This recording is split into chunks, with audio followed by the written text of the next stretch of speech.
All right, so this video's a little bit completely out of the blue. I just had an urge to do it. Don't ask me why, but we're going to talk about spear fighting today, specifically Japanese spear fighting, sojutsu. Why did I say it like that? Let's just get going. Pow pow, inside fighting, yeah, dangerous martial arts. Pow pow, ooh ah. All right, so before we get started, as always, if you'd like to support the channel, please go to InsideFightingStore.com. As you know, I busted my knee recently, but it's getting better, and I'm going to be shooting some more instructionals. I'm going to be doing one on Dos Paris, which will be fantastic. I should do that this week. And then the week after, I'm going to do part 2 of the raid instructionals. Anytime you buy an instructional for me, if you don't like it, I'll give you your money back fully, because that's how much I believe in the information I'm putting out there. All right, that's my pitch for supporting the channel. And like and subscribe. Just do it. It's a fun channel. So, Sojutsu, this is very interesting to me. So lately I've become a lot more obsessed or into kind of how people used weapons historically in the past. And just if, you know, from a layman's standpoint, I would just believe that swords were like the most effective weapon historically in battle. But the truth is that the spear has so many advantages over the sword historically for battlefield war. And let's just go over some of them right away. Number one, spears are cheap to make. You don't need to spend that much money to make a spear. End of the world kind of situation. A spear is the kind of thing you would just be able to make out in the forest in the middle of nowhere if you were trying to hunt animals and stuff like that. And so I think a lot of civilizations developed the spear because it was just easy to pass on to the population en masse. You didn't have to manufacture a ton of swords. And another thing about spears, this is the most obvious one. This is the big one, range. I have come to appreciate range over the years in fighting as one of the best advantages you can have over someone. It automatically puts the other person into a position to have to close the distance. You can reach them, they can't reach you. It's probably one of the biggest advantages you can have in fighting, both unarmed and armed. It's the reason why guns are so badass.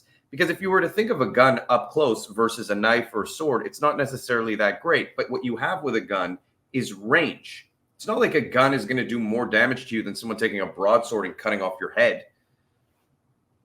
All right, moving on from that point. Another point from the spear to swords is you can throw a spear. Spears can actually become a projectile weapon. And so that gives them even more range. It's very hard to throw a sword, especially a heavy sword. Knives you could throw, but definitely, you know, some of these swords I've been handling lately are heavy duty. They're just hard to mess around with. You know what I mean? Ease of use. Spears require far less training than a sword to become effective, just by nature of how they are. They're lighter, the range, the ability to just thrust. The amount of angles you have are more limited, but you're keeping people away. You're just kind of waving it around. You don't need to do much. And I learned this, by the way, when I went to Portugal, northern Portugal, and I trained with the guys who do jogo do pau, because what I've learned is quarterstaff and all these long staff-based systems are based off of the spear. And what you realize is that there's very few movements. They're just incredibly effective with those few movements. And they kind of create a box. We were talking about box fighting in the previous video. They kind of create a box and keep you within that box so that you can't get any closer to them. And it's not just the tip of the spear that can hurt you. It's the entire spear, because I learned that, again, when I did jogo do pau, that piece of wood cracks you in the head. It doesn't matter where you're getting hit up until the base. But anything kind of halfway through, you're going to generate a lot of power and a lot of force. Let's just look at some videos here. Hopefully this video is interesting to a lot of people. Okay, so you'll see a lot of these videos have spear versus katana. So we're talking about Japanese sojutsu here. This is called a yari spear. And you'll see it's, as long as you maintain range, it makes it very, very hard for the person holding the shorter range weapon to drive in. And he's also using it a lot of the time like a staff. If you look, he's whipping it over his head to create impact and using both sides of it. And I noticed that in Sojutsu, they use both sides of the spear. They use the, sharp part, and they also use the back as a tool. And this position here that he's holding is very common. And he just baited the guy. Pretty slick, pretty slick. But you can see it's extremely, extremely hard to get close to someone who's holding such a long range weapon and whipping it around like that. And I know because I've experienced it, and I was pretty surprised because, I'm a cocky douchebag. And I just believed I'd be able to get close, and I wasn't able to get close. especially after all the years of Filipino martial arts, which is more of a short range weapon. Look how fast they just explode out. Now, imagine there was something sharp on the tip of that. That looks like a floppy little spear guy's got there. He's got a little issue with his sustained hardness of his spear. It's a little bit of spear Viagra. This is so cool. This is spear versus swordsman, and to see how many it takes to get to him. This is how impressive the spear is. And there, he just threw it. Exactly what I was talking about. Just took a guy out with it.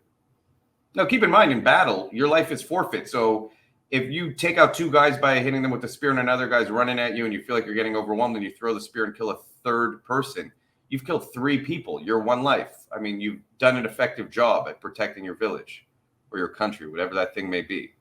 Man, its movement is really nice. And look at the footwork. I mean, just circular footwork, running away, but then just whipping it.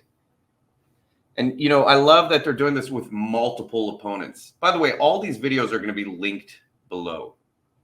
So if you want to, you know, go support these channels, I'm going to start linking everything I post here. I apologize that I haven't done that in the past. It's definitely more ethical of me to do that. So there you go. He got cut there by the swordsman, though, on the head. That would have been it.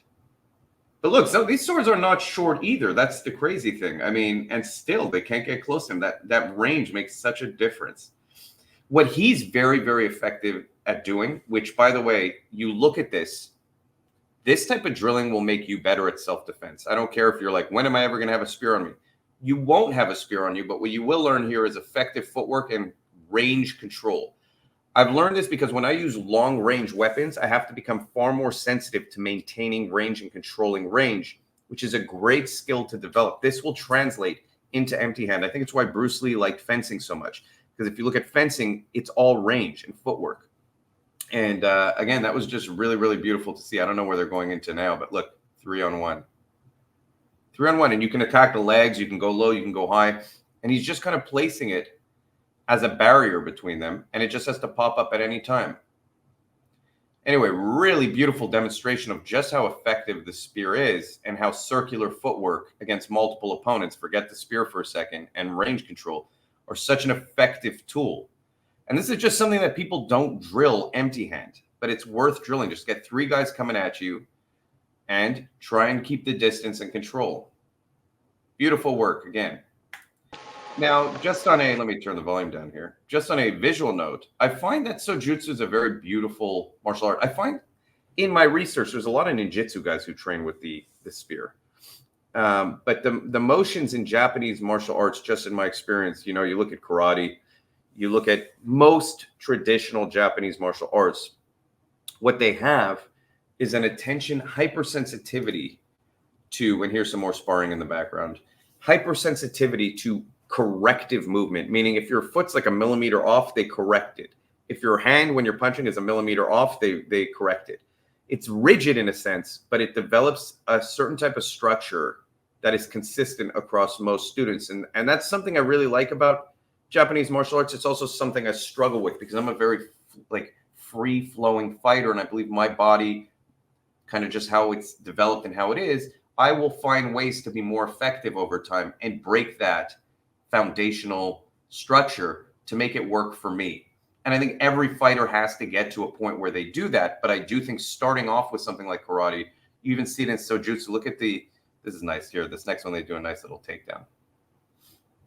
See, they use it to trip. They use it for everything. And I don't know if that's a yari just because the tip has something else going on with it. But you could see the battleground formation here, how they do train like a battleground system, and how, like I was just talking about in karate, they focus so much on specific details. Like this guy's spending hours just working on his footwork and spear placement to make sure it's perfect. I don't have the mental capacity to do this. I like fighting. I like getting in there and just fighting. And that's always been maybe a problem of mine with martial arts, that I do think I have good technique, but I'm a more reactive person. I need to feel it coming at me. It needs to be real, and I need to react to it. Now, I have a couple other videos here. These other videos are not technically Sojutsu. One of them is European spear fighting against longsword, and the other one is Naginata. And but let's just watch them. I just thought this was a really beautiful demonstration of like clean, traditional movement, which I like to see. I just can't spend more than like 10, 15 minutes doing this when I'm training. I need to then go spar, which is part of the reason I like Kyokushin so much. I like Kyokushin so much because it gives me a little bit of the tradition. We'll do like 15 minutes of kata, but then we'll end the class with like 45 minutes of hard sparring. And I get that reactive element out of me, that endorphin kind of rush. And so I think everyone's just hardwired differently. It's also why I loved jujitsu. Jujitsu was always, from day one, I was sparring. But again, everyone's wired differently and everyone likes different things. But look how beautiful the range control is here. This is part of what got me an appreciation for HEMA when I made the HEMA video. God damn it. The HEMA video is that I realized just how much HEMA guys spar and actually put things to the test.